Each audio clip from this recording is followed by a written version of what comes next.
And I never expected that at this biology hard science class I would be bombarded with arguments against my principles.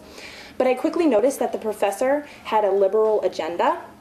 And I was asked to participate in an online discussion group where we had to comment on whether we thought eugenics would be okay.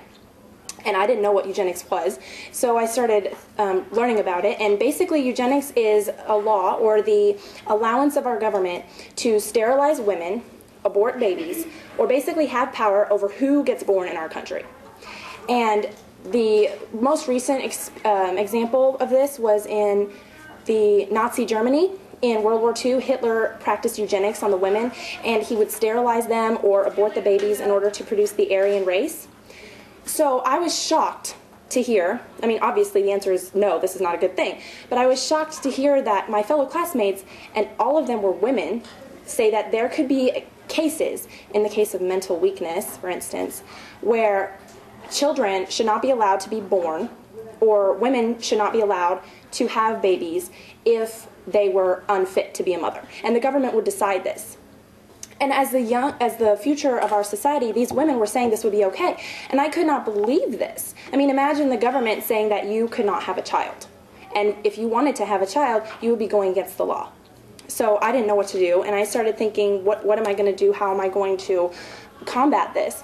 And I didn't want to appeal to religion because everybody believes kind of different things, and you never know if they're on the same moral code as you. So I wanted to stick strictly to politics.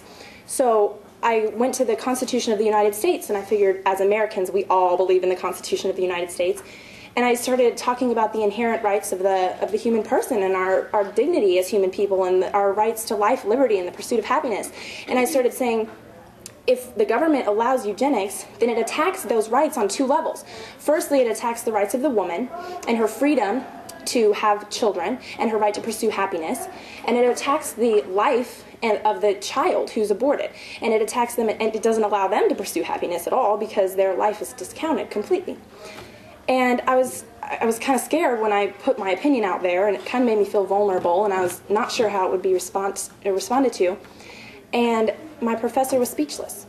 He didn't have anything to say because he knew that I was right. So he just said, "That's very insightful," I think were his answer. So I don't know. I guess that was a good thing. But I learned so much from that, and I realized that in the real world, that things are going to come at us all the time, and we're going to have to know how to respond to that. We're going to have to know what to say. And so I just wanted to challenge all of you guys to keep learning, keep educating yourselves on the issues, and really find out what you believe in and why you believe that, so that when someone comes at you with another argument, and their arguments are good, that you will know what to say. And you will say, well, actually, that doesn't really work because of this, this, and this. And you can appeal to common sense because it is common sense. So keep learning, be a leader. Don't be worried about what other people think, what other people say. Be firm in what you believe and who you are, and make a difference on your college campus. Find that need and go for it. Educate others. We're all in this together, and we can really change society as a conservative woman. Thank you.